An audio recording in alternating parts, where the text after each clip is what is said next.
అసలు ఈ నీట్ అనేది ఏజ్ అంటే ఏ క్లాసెస్ నుండి అవసరం అంటారు, ఎప్పుడు స్టార్ట్ చేస్తే బెటర్ అంటారు?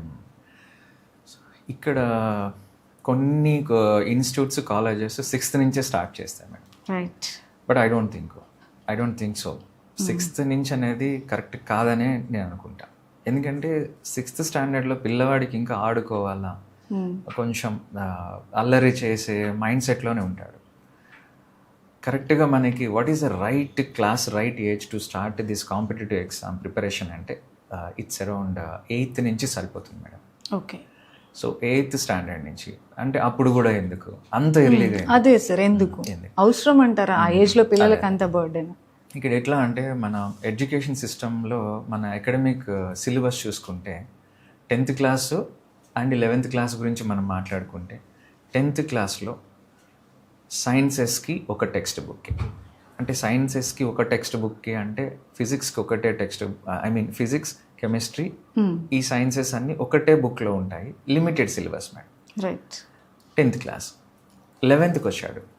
11th వచ్చిన తర్వాత ఓన్లీ ఫిజిక్స్ లేదా కెమిస్ట్రీ సపరేట్ అయిపోయిన తర్వాత కూడా ఆల్మోస్ట్ ఆల్ సిలబస్ చూస్తే మనము 10th చదివిన సిలబస్కి 11th ఉన్న సిలబస్కి ఇట్స్ అరౌండ్ 5 times మోర్ ఉంటుంది.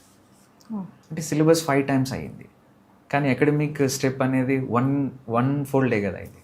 అంటే 5-fold సిలబస్ పెరగడము, 1-fold అకాడమిక్ ఇయర్ ప్రోగ్రెస్ అవ్వడము. అంటే ఏమవుతుంది, 10th ఇంత సిలబస్ ఇంత టైం టేబుల్ ఫ్రేమ్ చేసుకుని చదివాడు, ఆల్ ఆఫ్ ఎ సడన్ అది 5 times అయ్యేసరికి టైం సరిపోవట్లా.